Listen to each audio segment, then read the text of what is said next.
Pues buenos días a todos. Hoy dentro del programa de formación online del diagnóstico y tratamiento de la imagen tenemos al doctor Jaime Rincón, que es residente de tercer año del Hospital Josep Trueta de Girona, que la sesión la va a hacer sobre radiología intervencionista de la inserción percutánea del catéter de diálisis.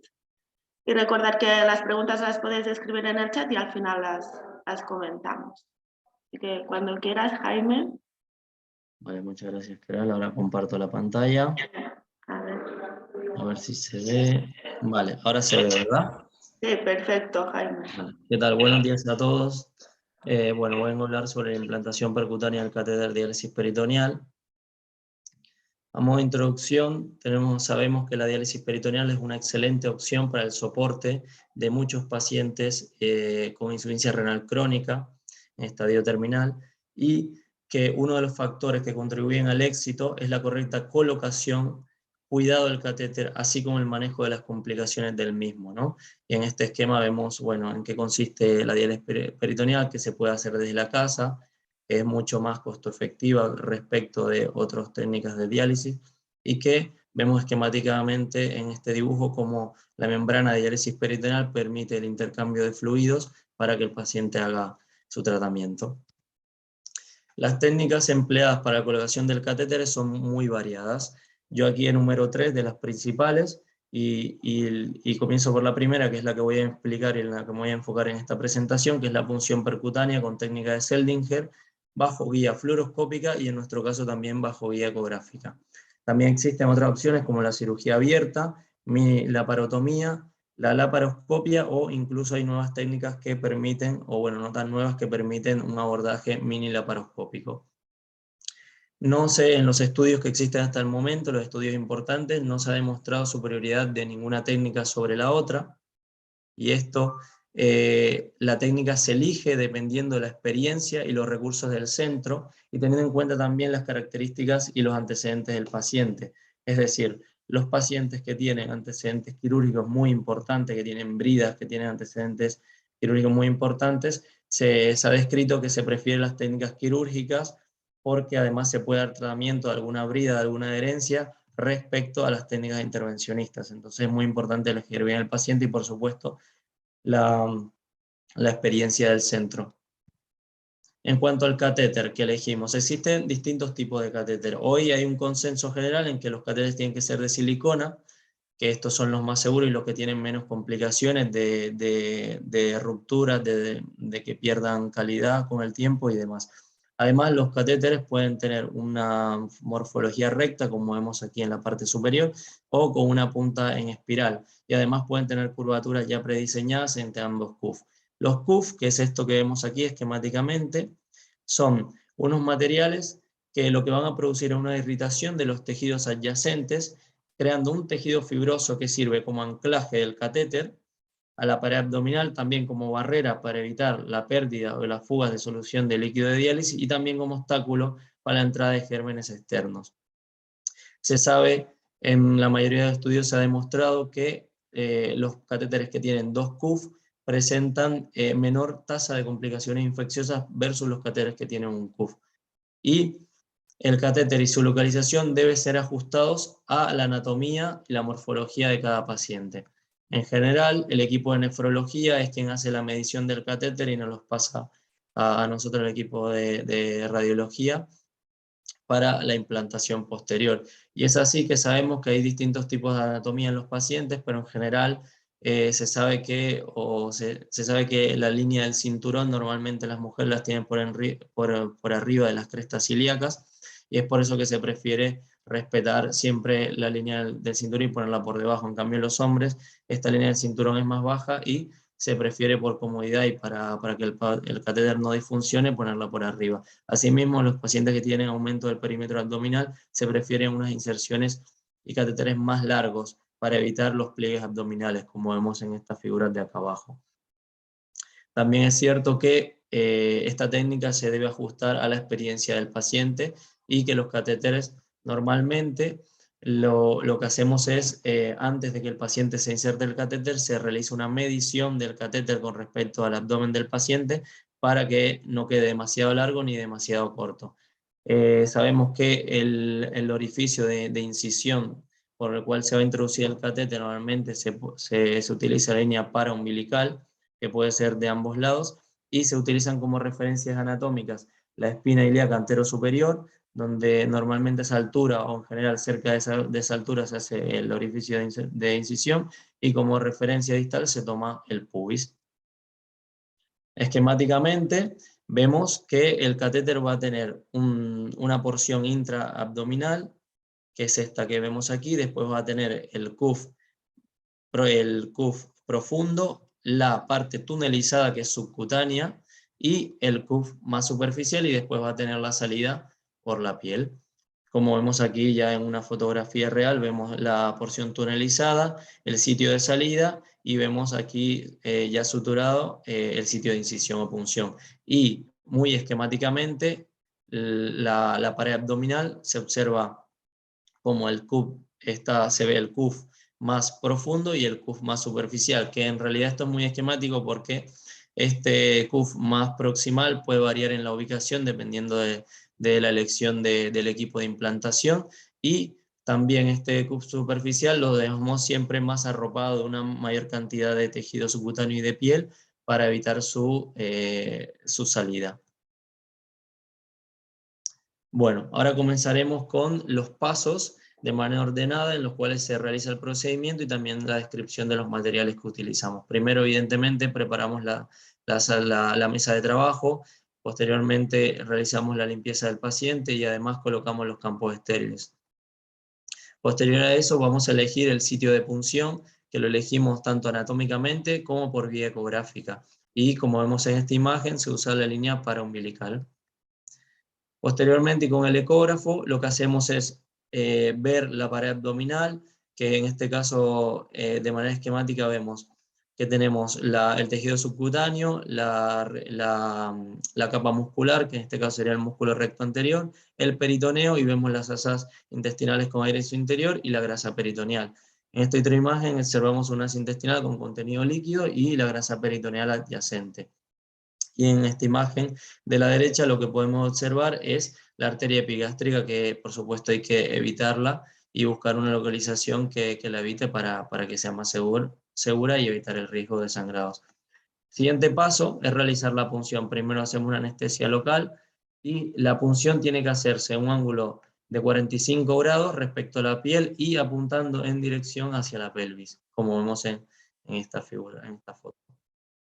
Bueno, el siguiente paso, con un set de micropunción, lo que haremos es realizar la punción del peritoneo e inmediatamente después colocaremos material de contraste para asegurarnos de que estamos dentro del peritoneo y que no estamos dentro de un asa. Una vez que verificamos eso, lo que hacemos es intercambiar ese set de micropunción con que tiene una guía, normalmente una microguía rígida, y hacemos el intercambio por ella. Y el siguiente paso es cambiar esa guía por un introductor de 4 o 5 French, o en su defecto ya hay sets que vienen premontados como el set Acoustic.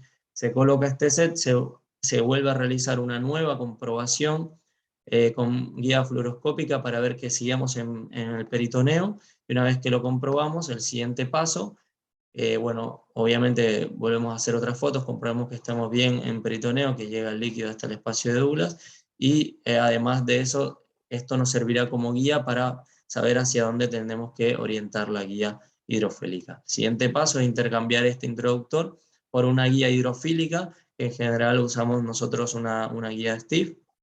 Se realiza el intercambio de dicho catéter y el siguiente paso es realizar la dilatación del recorrido por el espesor de la pared abdominal. Y utilizamos una dilatación progresiva y vamos aumentando de manera progresiva el calibre de los dilatadores.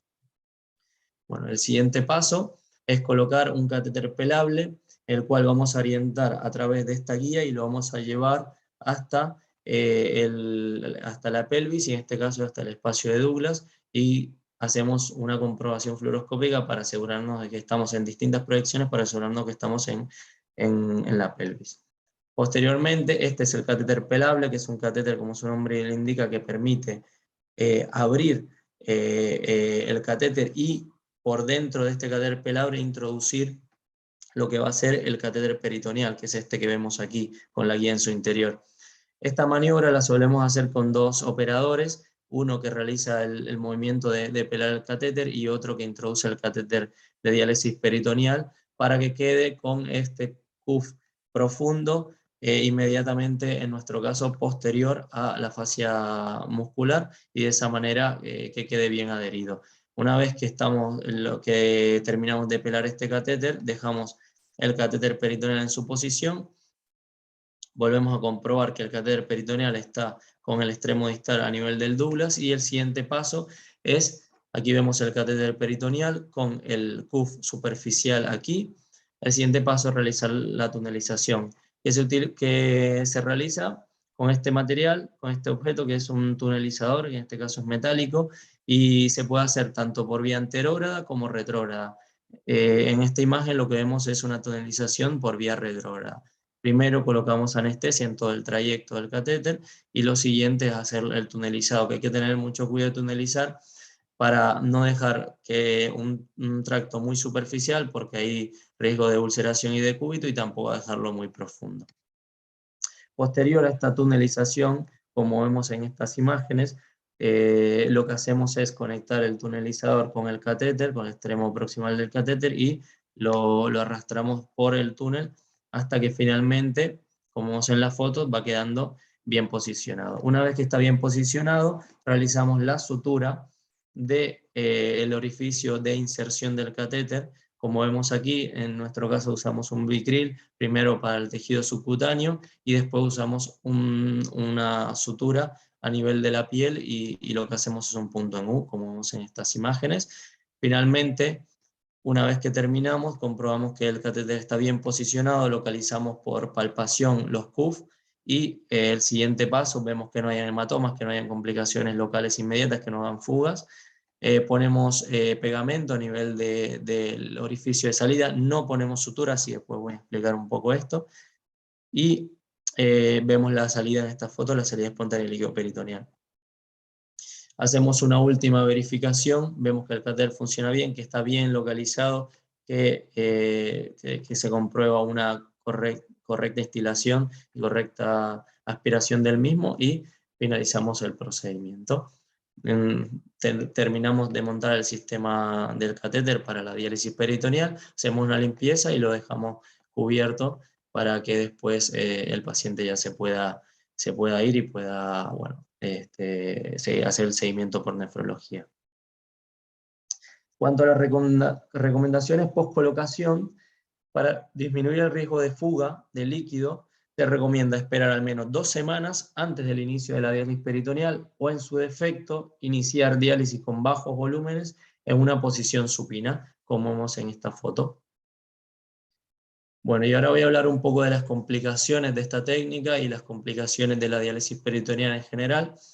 Pueden haber complicaciones durante el procedimiento o posterior al procedimiento. Cuanto a las complicaciones durante el procedimiento, tenemos las lesiones de órganos intraabdominales y las hemorragias severas, que son las que requieren transfusión o intervención quirúrgica. Estas son extremadamente raras debido a que bueno, nos basamos en la ayuda de ecografía y de fluoroscopia, y deberían ser muy raras para que esta técnica tenga éxito.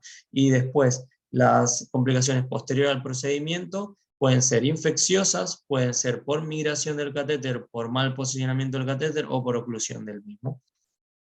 En cuanto a las infecciones, tenemos las infecciones superficiales, que son las infecciones del agujero de salida, o periorificiales, o las infecciones del túnel.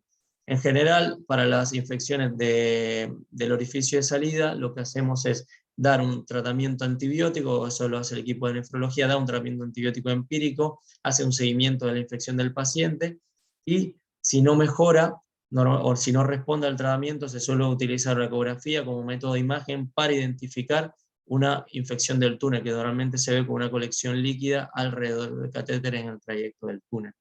Si se identifica una infección del túnel, se sabe que estas son muy poco respondedoras al tratamiento antibiótico, y lo que se suele aconsejar es dar el tratamiento antibiótico y además e intentar hacer un recambio del catéter para evitar la peritonitis, y lo que se puede hacer es un intercambio una vez una vez que se haga el tratamiento antibiótico y que se verifique que no hay peritonitis, se hace un intercambio del catéter con una guía y se trata de utilizar otro trayecto del túnel para evitar que haya una nueva reinfección. En cuanto a la infección crónica del sitio de salida, se habla de que hay infección crónica cuando hay una recaída o persistencia 2 o 3 semanas después de un tratamiento antibiótico óptimo. Y en estos casos se recomienda siempre realizar una ecografía u otro método de imágenes para buscar la presencia de colecciones o líquido a nivel del túnel y ver la necesidad de intercambiar el catéter y buscar un nuevo punto de salida. El intercambio, bueno, se hace de manera similar a través de una guía hidrofílica y se puede cambiar el catéter y se trata de utilizar un nuevo túnel para evitar la reinfección. Bueno, esta es una de las complicaciones infecciosas más importantes, que es la peritonitis asociada a catéter. El diagnóstico evidentemente es clínico y además se apoya por el estudio del líquido de diálisis peritoneal. El objetivo del tratamiento es conservar la membrana peritoneal, ya que un mal tratamiento de la peritonitis puede llevar a que se pierda la capacidad de drenaje de la membrana peritoneal y de esta manera la diálisis pierda eficacia y el paciente tenga que cambiar de técnica. En cuanto al tratamiento, lo que se hace es una interrupción momentánea de la diálisis peritoneal, se realiza un cultivo del líquido, se realiza tratamiento antibiótico y si no hay una mejoría temprana, se tiene que evaluar retirar el catéter e intercambiarlo. Normalmente la terapia antimicrobiana se tiene que continuar al menos 2 semanas después de retirar el catéter, y cuando se va a hacer una reinserción de un nuevo catéter, normalmente se tiene que esperar un tiempo para que este no se infecte, y cuando es una peritonitis causada por hongos se pide que el tiempo sea incluso mayor a 2 a 3 semanas como lo es para la bacteriana. En el caso de la peritonitis recurrente, siempre es mandatorio hacer una imagen, tanto se puede hacer por ecográfica como por vía tomográfica, para buscar la presencia de colecciones, como vemos en estas imágenes, tanto en el nivel de la pared abdominal como a nivel profundo, y que estas colecciones estén perpetuando la infección. Y también, por supuesto, tenemos que saber diferenciar si la peritonitis es primaria, es decir, es debido al uso del catéter de diálisis peritoneal o el mal uso, o es debida a por ejemplo, un proceso inflamatorio a nivel intraabdominal, como puede ser una diverticulitis o una apendicitis. En este caso, en esta imagen lo que vemos es una colección a nivel de la pared abdominal que tiene además burbujas de aire en su interior, lo cual lo hace muy sugestivo de infección. Además vemos por ecografía que las colecciones normalmente se ven como imágenes heterogéneas, de una ecogenicidad heterogénea que puede tener septos y detritos en su interior. Estos dos hallazgos son sugestivos de colecciones probablemente infectadas, además correlacionando con el contexto clínico del paciente, y se debe dar el tratamiento oportuno. Se sabe que las infecciones y las peritonitis por micobacterias, hongos o algunas otras especies de bacterias como las pseudomonas, es mandatorio hacer el recambio del catéter. Y siempre el recambio del catéter se debe hacer, o poner el catéter nuevo se debe hacer cuando hay una resolución de los síntomas, los leucocitos en líquido son menores de 100 y además, obviamente, que no esté en presencia de estos microorganismos. Bueno, y ahora vamos a ver una de las complicaciones del catéter, de la colocación del catéter, y una complicación de la diálisis peritoneal, que son las fugas pericatéter. Las fugas pericatéter pueden ser tempranas o tardías o crónicas. En las tempranas, el límite de tiempo son 30 días, es decir, menos de 30 días es una fuga temprana, y se sabe que la mayoría de las causas son por algún tipo de mala implementación de la técnica o algún error durante la técnica de implantación. Normalmente también depende del volumen usado de diálisis, es decir, si se usan grandes volúmenes en un tiempo muy corto desde la colocación del catéter, esto va a predisponer a la fuga de las mismas, y también factores intrínsecos del paciente como la fuerza de la pared abdominal. Se sugiere, para evitarlas y disminuir el riesgo de estas, esperar 2 semanas antes del inicio de la diálisis. Se ha demostrado que los centros que esperan 2 semanas para el inicio de la diálisis tienen menor tasa de fugas tempranas. Después, en cuanto al manejo, se tiene que cesar la diálisis durante al menos 2 a 3 semanas, y si no, también lo que se puede hacer es revisar las heridas para ver si hay algún tipo de complicación local, alguna hernia local, y evaluar el uso de tratamiento antibiótico. En cuanto a las fugas crónicas, que suelen darse dentro del primer año desde el inicio de la diálisis, y en general se ven más frecuentemente en las técnicas de implantación quirúrgicas, y además suelen estar asociados a la presencia de hernias en la pared abdominal. Como por ejemplo en este caso, que se ve una hernia en la pared abdominal anterior, donde se observa la fuga del material de diálisis. El manejo suele ser la reparación del defecto de la pared y un recambio del catéter. En cuanto a las fugas internas del líquido peritoneal, estas fugas internas normalmente ya no son debidos al procedimiento de implantación, sino a defectos anatómicos del paciente o enfermedades asociadas a la pared abdominal o del diafragma. En este caso, el diagnóstico de dichas fugas internas se debe hacer por imágenes, y se recomienda la realización de una peritoneografía, que no es más que hacer un TAC de abdomen, en este caso con contraste iodado a nivel del peritoneo, que se instila por el catéter de diálisis, y de esta manera evidenciar las fugas, que pueden ser a distintos compartimientos, como en esta imagen que también se puede que también se puede hacer estudio a través de resonancia magnética. Se observa cómo hay un hidrocele y hay una fuga hacia el escroto. También se pueden ver hernias periumbilicales con fugas a dicho nivel, y también se puede realizar gamografía para el estudio de las fugas. En este caso, en esta gamografía con tendensio, lo que se ve es una fuga a nivel de la pleura, y lo que es un hidrotórax del paciente, que estas suelen ser una de las complicaciones más graves, y hay que tener mucho cuidado, y se manifiesta por disnea progresiva en los pacientes, y hay que tener mucho cuidado porque durante la diálisis podemos provocar una insuficiencia respiratoria. En cuanto a otras complicaciones mecánicas, tenemos la malposición del catéter, el kinking del catéter y la obstrucción del catéter. Cuando la malposición del catéter, que es una de las más frecuentes, se sabe que una de las principales causas es la sobredistensión del marco colónico, por eso los primeros tratamientos tienen que ser más conservadores, se pueden usar laxantes para ver si hay una mejoría de la diálisis o no, y si esto no resulta útil, lo siguiente que se puede hacer es medidas de reposicionamiento del catéter, del extremo del catéter, que para ello se usa la maniobra alfa, o si no, también se puede, si esto no es eficaz, se puede hacer un recambio del catéter. Cuando al kinking del catéter, que consiste en un pliegue del catéter, de tal manera de que éste se obstruye, y que esto se pueda dar tanto a nivel del trayecto de la pared abdominal, que suele estar relacionado con una mala técnica de posición del catéter, o también se puede dar a nivel de la cavidad abdominal por el movimiento de las asas, como vemos en esta radiografía. Hay una curvatura exagerada, un kinking del catéter, y esto causa una obstrucción del mismo y una disminución o una imposibilidad de realizar la diálisis.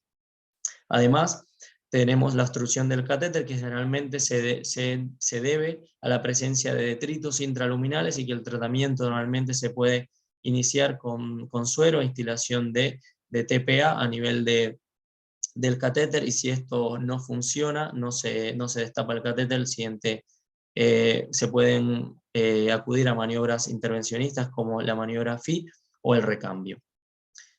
En esta diapositiva lo que quiero reflejar son las distintas maniobras intervencionistas que se pueden utilizar para intentar sortear estas complicaciones mecánicas. Por ejemplo, aquí del lado izquierdo de la pantalla vemos la maniobra alfa, que consiste en colocar dos guías hidrofílicas a través del catéter de diálisis, y maniobrar el catéter de tal manera que se consiga reposicionar la punta hacia el espacio de dupla, es decir, hacia la pelvis, o en su defecto hacia otra posición a nivel de la cavidad abdominal, y que permita el funcionamiento del mismo. Si con esto, que esta maniobra tiene cerca de un 50 o un 60% de éxito, si con esto no se puede, o se ve que además hay obstrucción, no solo hay una mala posición, sino que hay obstrucción del mismo catéter, se puede utilizar o intentar una maniobra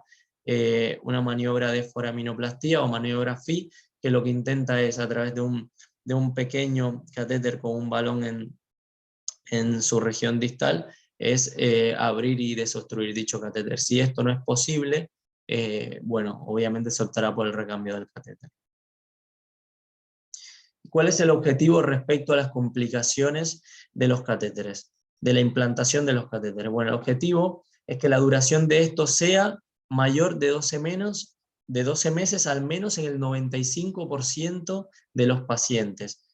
Si evidentemente estas tasas no se consiguen, se considera que es un fracaso de la técnica. Asimismo, que la infección del punto de salida o del túnel en menos de 30 días sea menor del 5%. Y esto es porque las infecciones tempranas, es decir, las infecciones menores de 30 días, se asocian sobre todo a la técnica de implantación. Las que ocurren después de los 30 días, normalmente ya hay muchos otros factores que comienzan a hacer juego.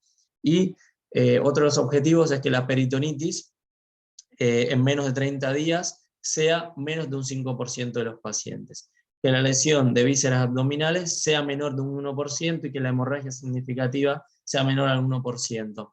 Estas dos últimas deberían ser muy raras para que el centro, digamos, sea un centro que tenga una buena eficacia y una buena calidad en la técnica de implantación. Y a modo de conclusiones, tenemos que decir que el éxito de la diálisis peritoneal se consigue con una adecuada elección del paciente, primero, elección del paciente en todas sus características y que sea un paciente que esté bien acompañado y que tenga un soporte. Y además, también la elección del catéter de diálisis, así como de la técnica de implementación. Elegir la técnica depende de la experiencia del centro, de los recursos del centro y también teniendo en cuenta las características y los antecedentes del paciente. Los catéteres de 2 CUF presentan una menor tasa de infecciones, por eso deberían usarse siempre en lo posible. Se recomienda esperar al menos 2 semanas al inicio de la diálisis o comenzar con volúmenes bajos y finalmente actuar oportunamente ante las complicaciones con el objetivo de preservar la membrana peritoneal debe ser el objetivo de todos. Bueno, muchas gracias por su atención.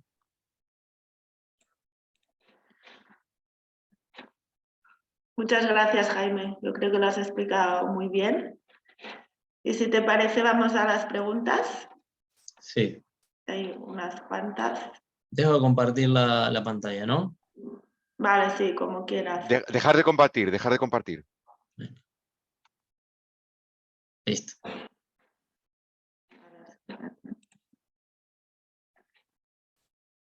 Vale. Pues la primera pregunta de Salva dice, ¿tenéis establecido en la cartera de servicios la petición de diálisis peritoneal específicamente o bien hay petición de cateterismo en general?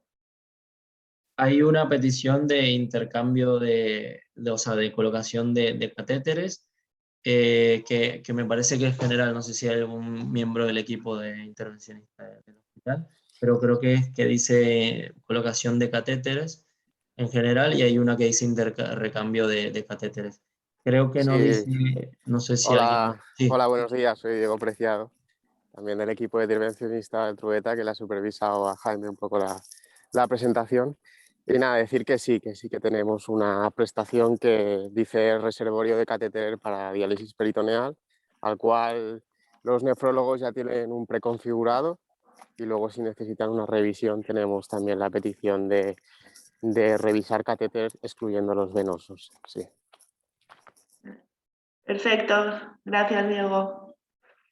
Vale, otra pregunta es, dice, cuando recibís al paciente al que se le va a hacer la implantación del catéter peritoneal, la información del procedimiento y la firma del consentimiento informado, ¿es por parte del nefrólogo un día antes, por parte del radiólogo el mismo día o cómo lo hacéis esto? Nosotros, en el equipo de radiología intervencionista, le hacemos firmar un consentimiento antes del procedimiento donde volvemos a explicarle todo el procedimiento al paciente. Y después con respecto al nefrólogo, no sé si Diego sabes si los nefrólogos le hacen firmar una antes. Sí, sí, normalmente nefrología suele apañar bastante bien a los pacientes con el consentimiento, les explican muy bien las diferentes técnicas de diálisis, tanto la hemodiálisis por fístula como por catéter o por peritoneal, y en función de las características del paciente, los pacientes eligen. Normalmente se les habla muy bien de la diálisis peritoneal, porque la pueden hacer en casa, porque no tienen que coger una ambulancia y venir al hospital a hacerse diálisis cada 2 días, y también viendo un poco el contexto familiar y cómo van a conservar este catéter peritoneal, pues ya se les va ofreciendo esta técnica. Perfecto. Diego, igual esta pregunta también la sabes mejor tú, pero dice ¿qué número de casos de diálisis peritoneal se han realizado en tu centro? No sé si lleváis... Bueno, más o menos llevamos un registro desde 2015. Ahora sí, a bote pronto no me acuerdo, pero sí que lo tenemos. Más o menos son unos 3 pacientes al mes, 4 al mes. Solemos poner de diálisis peritoneal, dependiendo también un poco de la época. Ahora a bote pronto no me lo sé, pero sé que los tenemos guardados. Vale, perfecto, Diego, gracias. Otra pregunta es ¿cuánto tiempo necesita el procedimiento completo para la implantación del catéter de diálisis? Jaime, Bueno, más o menos. sí, por mi experiencia es variable, depende la anatomía del paciente. Normalmente es un procedimiento relativamente corto, no sé, yo me acuerdo alrededor de 1 hora, no sé, Diego, si tú tienes una visión más exacta del tiempo de procedimiento. Sí, a ver, nosotros siempre intentamos dejar el catéter que quede a nivel de Douglas, de forma que se vea en la proyección lateral, a nivel caudal y posterior, y eso intentamos que quede ahí. Claro, a veces la guía te va la primera para allá, entonces el tiempo es mucho menor. Con todo puede llegar a 1 hora, y luego a los otros pacientes que cuesta un poco más, que tienen barrigas barrigas operadas con alguna malla que tenemos que atravesar, y cuesta un rato más, y al final pues eso, las 2 horas sí que se te pueden llegar a ir. Pero bueno, tiempo medio, pues 1 hora y media. 1 hora y media. Vale, perfecto. También nos pregunta que cuánto tiempo y cuántos números de casos se necesitaría para superar la curva de aprendizaje. Eso Diego igual también. Es que al final es un compendio del radiólogo intervencionista, ¿no? Que está habituado a pinchar por eco, pinchar con un sistema de micropunción o sistema acústico, tener los ojos habituados a la fluoroscopia. Así que al final es un compendio, es un procedimiento más dentro de la radiología intervencionista que yo qué sé, no sé, para estar seguro y tranquilo un año poniéndolo, pero claro, con los otros procedimientos intervencionistas. Si vienes de otro hospital y nunca has puesto un peritoneal, pero eres intervencionista, a lo mejor con 2 meses ya lo sabes hacer. Vale, perfecto. Preguntan también que existen unas guidelines internacionales basadas en la medicina, ¿no? Basadas en la evidencia sobre las indicaciones de diálisis peritoneal. Sí, esto, Jaime.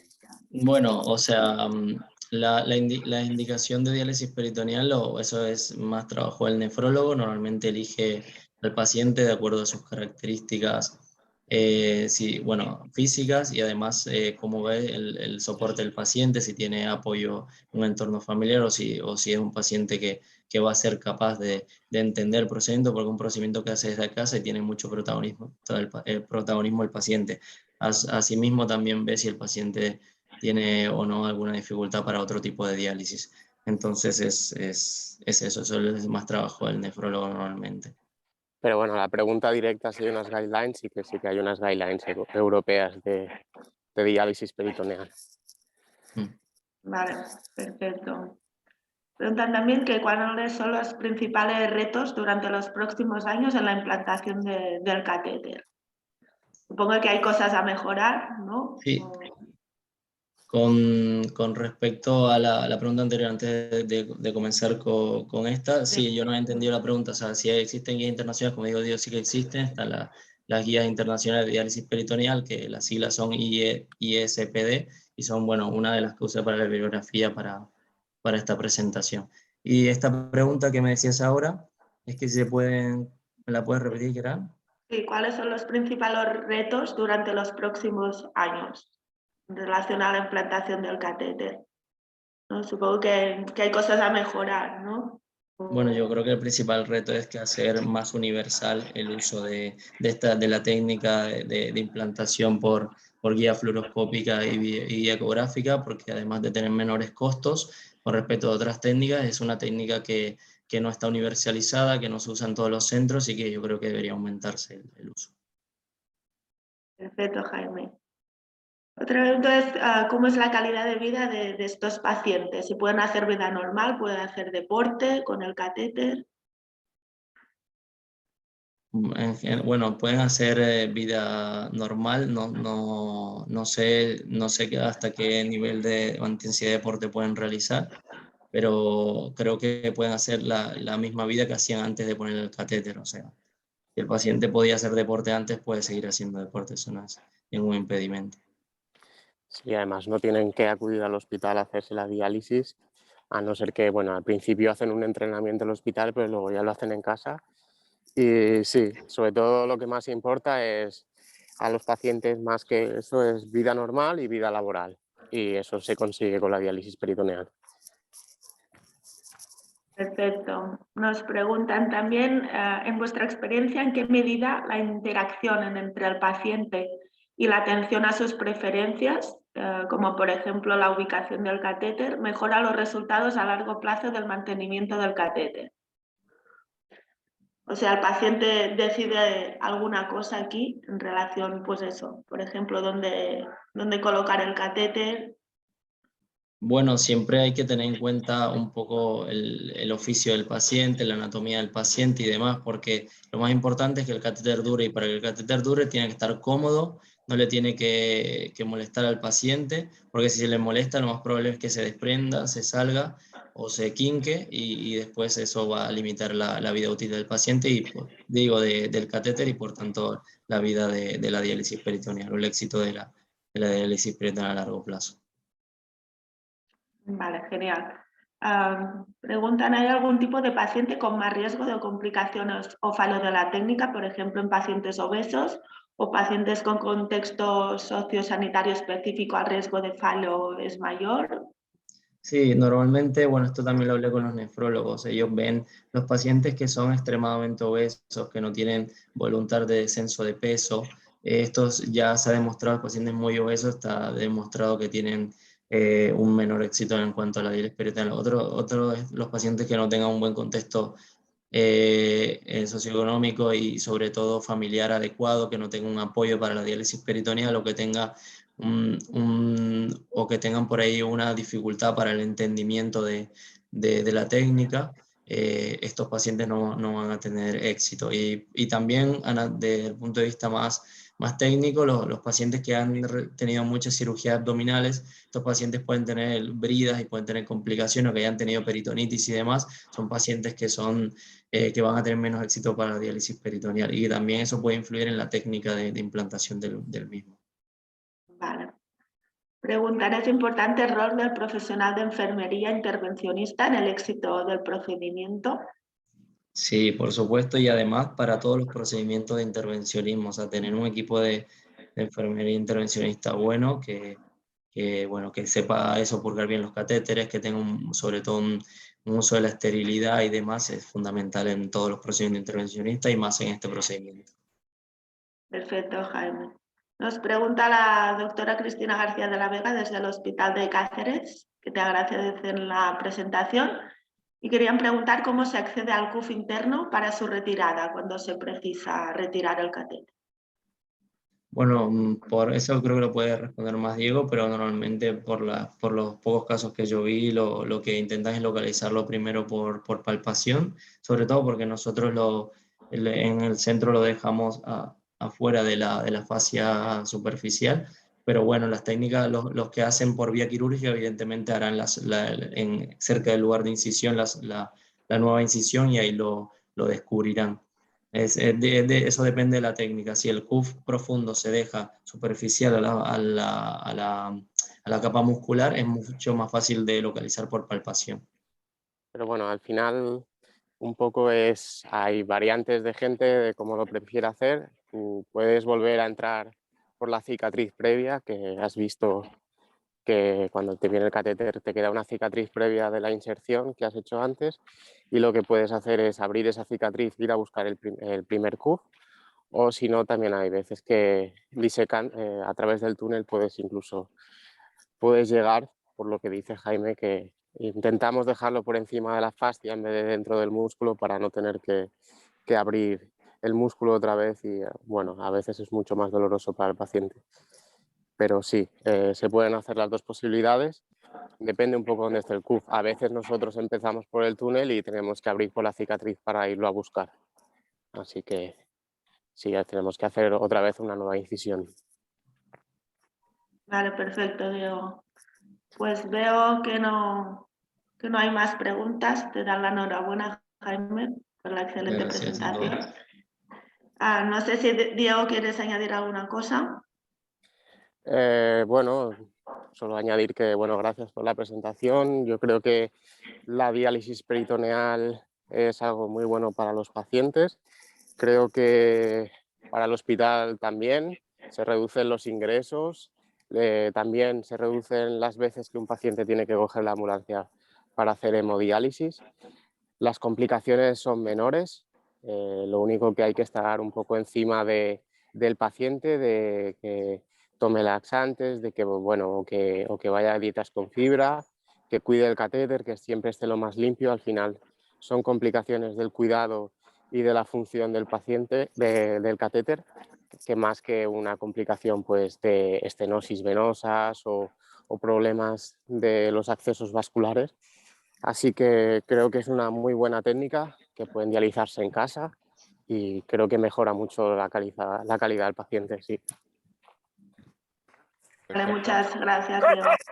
Bueno, Salva, Sí, te paso muy bien. Oye, palabra. muchísimas gracias a todos. Gracias a ti, Keral, por tu moderación. Gracias a ti, Jaime. Yo creo que ha sido una ponencia muy buena. Gracias también a Albert, que problemas técnicos, Albert agradecido un poco y ha dado la enhorabuena a Jaime. Temas técnicos no ha podido estar. Y gracias también a ti, Diego, por todos tus comentarios, ¿no? Como ayudante, como experto. Yo creo que es muy importante que los residentes pues también presenten procedimientos, lo expliquen, porque es un valor añadido que damos enorme en los servicios de radiología. Yo creo que las nuevas promociones que lo vayan cogiendo es importante. Yo haría un resumen de 4 palabras. Las 4 palabras serían, por un lado, equipo, ¿no? Hay un trabajo en equipo con nefrología excelente, hay un respeto mutuo. Y yo creo que eso es lo mejor para el paciente, que es lo importante. La segunda palabra sería indicación. Hay que escoger muy bien a los pacientes, ¿no? Eso también Jaime lo ha subrayado muchas veces. La tercera palabra sería un poco escoger el catéter. Esto también tanto Jaime como Diego lo han explicado muy bien, escoger muy bien el catéter. Y después la palabra técnica. Yo creo que sí, la técnica, que ya Diego ha explicado que un radiólogo intervencionista pues ya lo sabe, ¿no? Porque es todas las habilidades y competencias que él adquiere o ella adquiere, ¿no? Pues técnica para que un poco salga bien, ¿no? No sé si os parece bien, Jaime y Diego, este resumen de 4 palabras para dar el Estoy mensaje. totalmente de acuerdo. Sí, muchas gracias, Alba. Sí. Perfecto, pues oye, muchísimas gracias a todos. Solo recordar a la audiencia que mañana tenemos a la doctora Blanca Domènech del Hospital Clínico de Barcelona, que nos va a hablar de la hipertensión pulmonar y concretamente del posicionamiento de la Sociedad Fleischner Society sobre el papel de la imagen, de la radiología en la valoración de pacientes con hipertensión pulmonar. Estáis todos invitados y simplemente desearos a todos un buen día hoy. Gracias, Keral, gracias, Albert, gracias, Jaime y gracias, Diego. Nos vemos todos. Un saludo a todos. Gracias Que a vaya todos. bien. Gracias.